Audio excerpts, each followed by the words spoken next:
Hello and good morning. Welcome back to my channel. And for those of you joining me for the first time, my name is Melissa Reed and I am a mixed media artist from Pennsylvania. So today I've got some new stencils here and I wanted to see what we can do with them together. So I went into my local JoAnn Fabrics, which is somewhere that I really never go. And I don't know why, because every time I go there, I end up finding something that I like. So while I was there, I of course checked out their jelly printing supplies, and they had some stencils. This set was specifically in with the jelly printing supplies, and this is Vicky Bouton, and I am actually not familiar with that brand. I'm sure some of you are. If you are, let me know what you think. There were a few different stencils from this brand, and then this was a just in the random general stencil section here. This one was on clearance for $1.97. And there's this kind of like florally sort of pattern there, and then this other botanical type. So I got two stencils here for $1.97.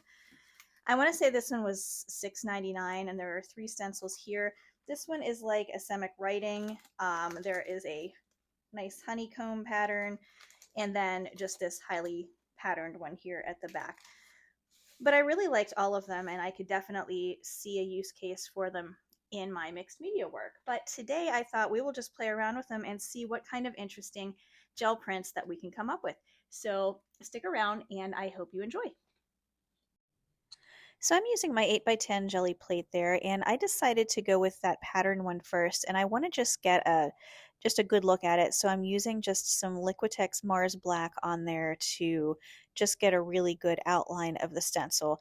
I'm laying down a bigger paint area than the stencil, and then what I'll do is lay down this sheet of just copy paper to pick up that excess paint. So in between here, I am definitely letting those layers dry. You can see what I picked up off of the stencil there. I cut out the drying part though for you because that would be very boring. I went in with a little bit of Naples yellow to pick up the print, and I am doing this print on rice paper. I'll be going back and forth between rice paper and tissue paper for all of the prints that I'm doing on today's video. But that's just a really nice clear print. I like it a lot, and I will definitely be making more of these to use in some mixed media work. That's probably what all of these are going to end up going into. So for this next piece, I decided to do the asemic writing stencil there, and I'm trying to decide what colors to use. So I end up going in with Grumbacher Red, one of my absolute favorite colors. I'm just going to get that spread out on the plate there, the same way I did the last time, and lay that down. I am pressing those down a little bit, but when you lay the paper down, it's going to definitely do the rest of the pressing down for you, picking up just a little bit of that extra paint with some music sheets that I had on the side. And I picked that up directly on top of that other print that we just did. That was like the pickup sheet from that print. I thought it looked pretty cool and wanted to see what would happen, and it is pretty interesting. So this one I am actually using just a little bit of my matte gel medium because I don't want any color in the background. Again, picking that up on that same sheet of rice paper, and that's what the finished piece looks like there. I'm going to be overlapping and layering some of these just to make it a little more interesting. Anybody can just take a stencil and print it, but it's always a little more interesting when you mix and match and layer, in my opinion. So for this next piece, I'm going to be using that floral stencil that I have up there that came in the super clearance package. I'm using Winsor & Newton's Winsor Blue on there, and I'm picking that up this time on one of my music sheets. Again, just using a sheet of copy paper to get rid of some of the excess there. Incidentally, I am cleaning my gel plate completely in between prints if you haven't figured that out already, and I typically do that. If it's fresh paint, I will do it just with a little bit of water on a paper towel. So I just keep checking and pressing down again because some of those little spots are really, really tiny in there, and I want to make sure that I get good coverage. I'm going over that with a little bit of a pale blue. I can't think of the exact name of it. I will have to look that up. And again on the rice paper there. So I wanted to do a blue on blue, and I think that turned out really pretty. And you can see the two side by side. I've got the pickup sheet that I'm going to show you in a second and the final stencil. And I could see those going hand in hand in a piece. Just even the natural color of that music sheet worked really well with that blue. I didn't really bother cleaning off the plate for this one because I'm using the same size stencil and that paint is not going to get picked up. And even if it did, I really wouldn't care because it makes it even more interesting. I'm picking that up also on a sheet of my music there and pressing that down because those are really teeny tiny little spaces in there and I want to make sure that I lift up everything that I want. That was raw sienna that I used to lay that down and it's a pretty translucent color. And it goes really pretty with this turquoise blue. I love those two colors together. And I'm picking that up on a clean sheet of rice paper there. Of course, letting everything dry. And that is the print that I got. I like the way that the translucent paint of the burnt sienna is not quite so dark against the blue. I think that worked together really nicely. Okay, for this honeycomb pattern, I'm doing something a little bit different. You may have seen one of my previous videos on using metallic leaf on the gel plate, which I had first seen done on Created and Made's channel. I will put a link to her channel in my description. She has some really awesome videos. But I have a whole video on it myself, which I will link at the end there for you. So I'm laying down the stencil, pressing that down really well, and then I'm laying the metallic leaf over top of it. That is a rather stiff bristled brush that I'm going then and just removing all of the excess while at the same time really pressing the leaf into the patterns there. Now you are going to get this all over the exposed parts of the plate. There's really no way around that. It's just the nature of the leaf. You know, if you've ever used it, it kind of just sticks and gets all over everything. This picks right up off the plate. It does not damage your plate. It does not damage your brayer. Everything cleans up perfectly.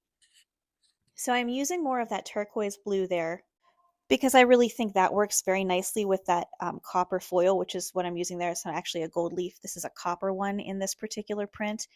And this, you do this just the same exact way that you would do any other gel print.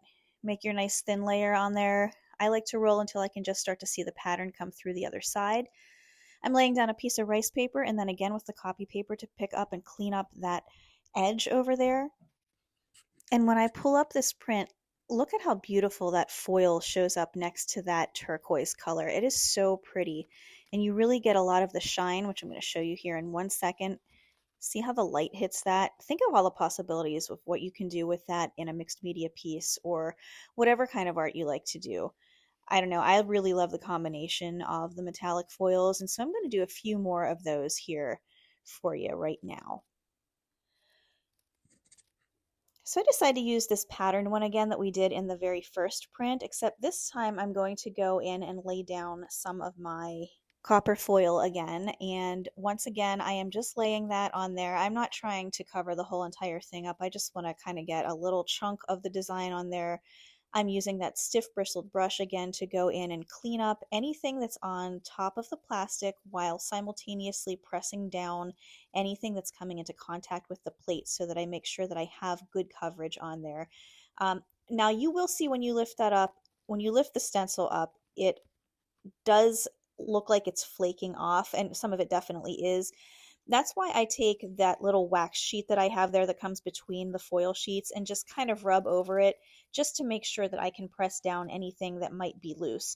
Now, some of it is still going to be loose on there, but once you put the plate down, your brayer will pick up any of the really stray pieces, but most of that will just then get tamped down and become part of your print. Going over that with a little bit more of the Liquitex Mars Black. And this one I'm going to pick up with a sheet of tissue paper. You can see how I laid it down on the top at first and kind of ran my hand over the top. That was basically to give me a place to pull the bottom from to get a straighter lay on there. And you can see when I pick that up how shiny and beautiful that metallic copper looks next to that black.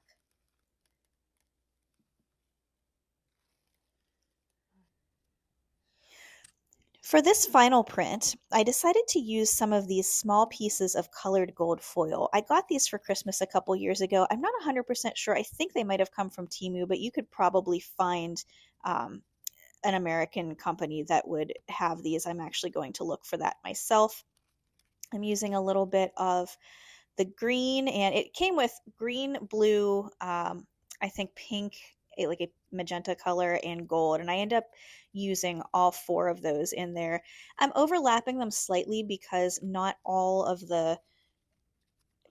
each little individual space there was filled in by each individual color. So there will be some overlapping, which I think will make it even more interesting. And again, I'm going in there with my brush to clean everything up. That part does take a minute, but it's really worth it because then you'll make sure that you're getting the design fully covered and you won't have any bare spots if that's something that you want to avoid.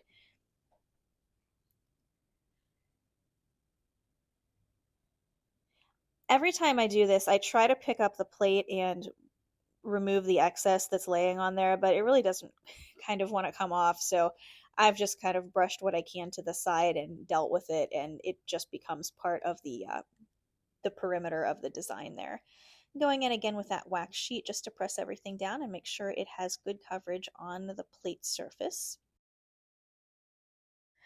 And I liked the way the black looked so much in the last design that I wanted to see how the colors all showed up next to that too. It'll definitely show up next to the brighter colors, but I like the way the metallic and the black work together. So I went in again with the same Liquitex Mars Black that I've been using there, and I'm going to pick this one up again with a sheet of tissue paper.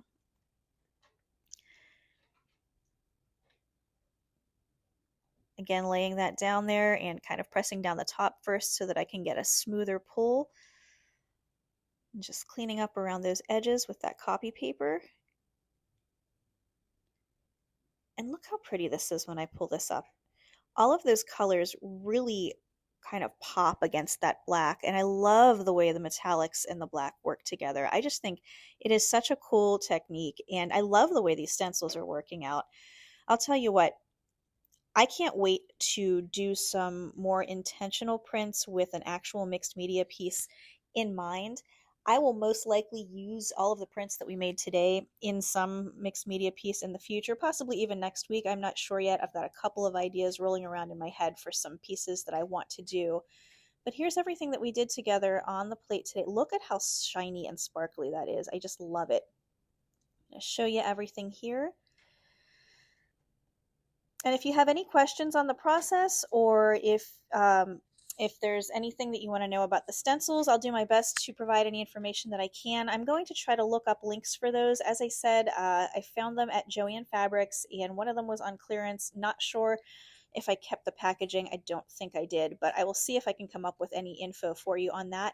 Let me know what you think of the prints and what you think of any of the techniques that I did today. And if you enjoyed the video and wouldn't mind hitting that like button, that would help me out so much. Also, if you are not a subscriber yet, I put out a new video every single Friday morning at 10 a.m. Eastern Time. So go ahead and hit that subscribe button. And also, you might want to hit the bell notifications because I don't know what the algorithm is up to these days, but they are not great about pushing out videos sometimes.